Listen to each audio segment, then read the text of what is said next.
लड़की थी जिसका नाम हिमानी था। हिमानी एक पढ़ी लिखी ग्रेजुएट पास लड़की थी, पर उसे यह कहाँ पता था कि उसकी तकदीर में एक ऐसा घर लिखा है जहाँ सास ऐसी जो हिमानी को सांस तक नहीं लेने देती। सास के नाम पर तो मानो शैतान थी, शैतान। अरे ओ हिमानी, यह क्या दिन भर किचन में बर्तनों को रगड़ती रहती है। उठ यहाँ से। घर में मेहमान आने वाले हैं, जाकर सारे घर की अच्छे से सफाई कर। जी माँ जी, अभी करती हूँ। सारा घर साफ करने के बाद हिमानी थकी हारी अपने बेड पर लेटती है। इतने में सास कहती है, ओ हिमानी। हिमानी घबराकर उठ जाती है। जी माँ जी, मैं तो बस सब काम खत्म करने के बाद थोड़ा आराम करने गई थी। दिन भर बस सोना ही सिखाया है क्या तेरे माँ बाप ने तुझे? चल इधर आ, मेरे पैरों में मालिश कर दे। हिमानी के साथ रोज का सास का सितम होता रहता है। दिन भर काम करने के बाद भी जालिम सास हिमानी को आराम नहीं करने देती। फिर एक दिन हिमानी की एक सहेली रूपा उसके घर आती है। अरे हिमानी, कैसी हो? शादी के बाद बहुत बदल गई हो। बदलेगी ही ना, दिन भर खा पी कर सोते जो रहती है। अरे यह क्या हिमानी, तुम कितनी लकी हो जो तुम्हें ऐसी सास मिली। सास के सामने बेचारी हिमानी रूपा से कहती है, कुछ खाओगी रूपा? सास यह सुनकर कहती है, अरे बेटी हिमानी, जरा इधर आओ। जी जी माँ जी। तेरे बाप ने यहाँ राशन भर कर रखा है क्या, जो तू मुफ्त में यहाँ किसी को भी खाना खिला रही है? बेचारी हिमानी अपनी सहेली को बातों में फुसलाकर अपने कमरे में लेकर चली जाती है। हिमानी ये क्या, तुम्हारी सास तो बहुत अच्छी है, तुम्हारा कितना ख्याल रखती है। यह सुनकर तो हिमानी रोने लगती है। अरे हिमानी, क्या हुआ? तुम रो क्यों रही हो? रूपा, मैं दिन भर घर का काम करती हूँ। घर के काम करते करते मेरे हाथ और पैर दर्द के मारे सूज गए हैं। आधी रात तक माँ जी के पैरों की मालिश करती हूँ, फिर भी मेरी सास मुझ पर इतना अत्याचार करती है। कई बार तो हाथ भी उठाती है। हिमानी, तुम पर तो बड़ा जुल्म हो रहा है, तुम यह सब बर्दाश्त मत करो। इतना कहकर रूपा चली जाती है। बेचारी हिमानी रोते रोते अपने बेड पर सो जाती है। इतने में सास की आवाज फिर आती है, अरे ओ इधर आ, टाइम मिला नहीं कि सो गई घोड़े बेचकर। दिन भर बस सोते ही रहा कर तू, हाँ नहीं तो। हिमानी घबरा कर उठकर आती है। जी जी माँ जी।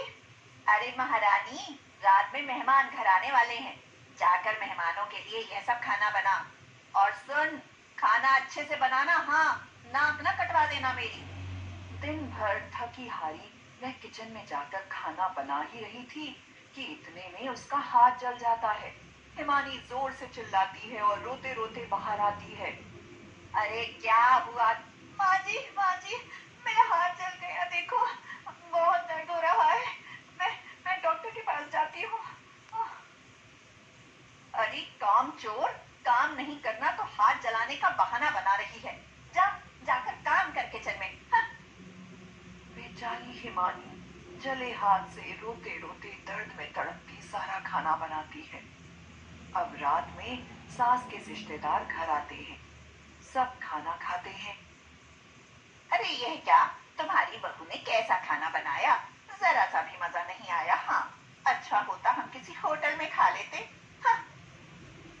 आज तूने सबके सामने मेरी नाक कटवा दी, तुझे मेरे ही नसीब में पड़ना था। हाँ। रात में अजय घर आता है। सास अपने बेटे अजय को उसकी बीवी की सारी दास्तान सुनाती है।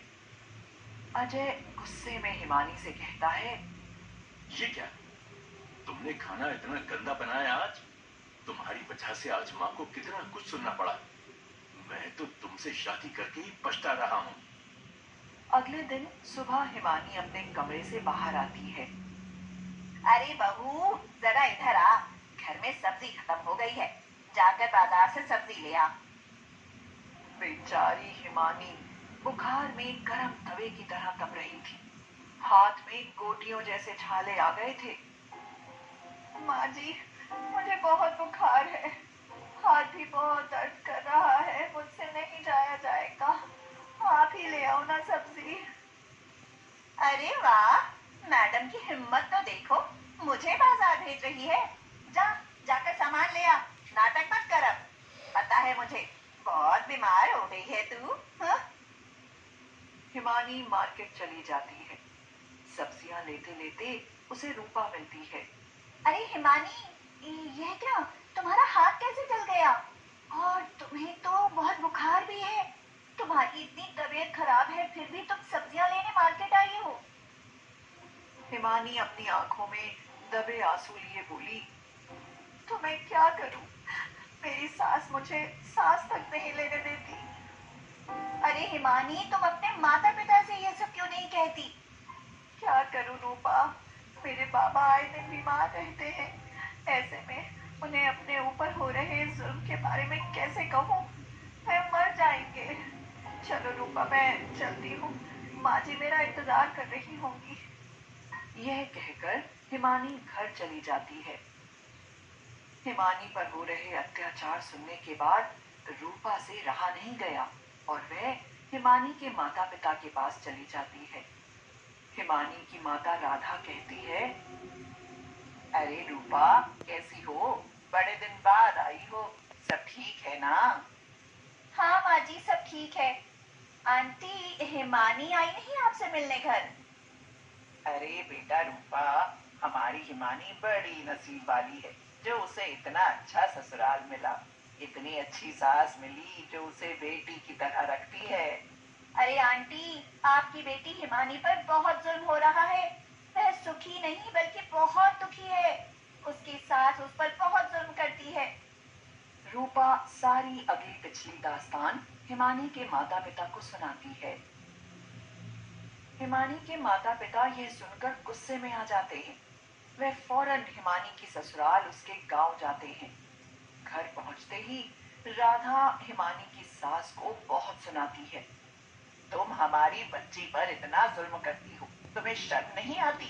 एक औरत होकर मेरी भूली भाली बच्ची पर ऐसा सितम करती हो। बहन जी, तुम यह क्या कह रही हो? मैंने कब हिमानी पर जुल्म किया?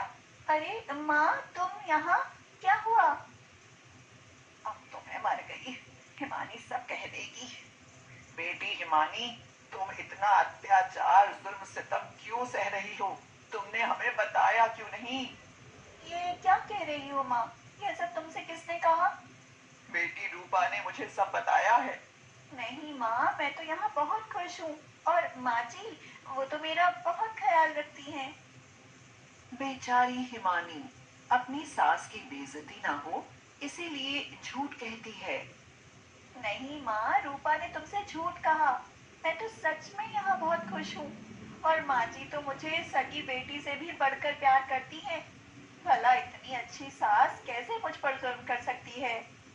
तो फिर तुम्हारा यह हाथ कैसे जला? माँ, मैं किचन में खाना बना रही थी तो अचानक गरम तेल मेरे हाथों पर गिर गया। सास की आंखों से आंसू निकल आते हैं। वह सोचती है, मैंने इस बच्ची पर इतना जुल्म किया और उसने आज मुझे ही बेइज्जत होने से बचा लिया। हिमानी की सास को बड़ा पछतावा होता है और वह हिमानी से माफी मांगती है। नहीं माँ जी, आप ऐसे मत बोलिए। आप तो मेरी माँ जी हैं। माँ तो माँ होती है ना। तुम सच में बहुत अच्छी बहू और बहुत ही प्यारी बेटी हो। मुझे अपनी गलती पर बहुत पछतावा है। तो अब से हिमानी की जिंदगी एकदम से बदल गई। अब हिमानी की सास उसको अपनी बेटी बनाकर उस घर में रहने लगी।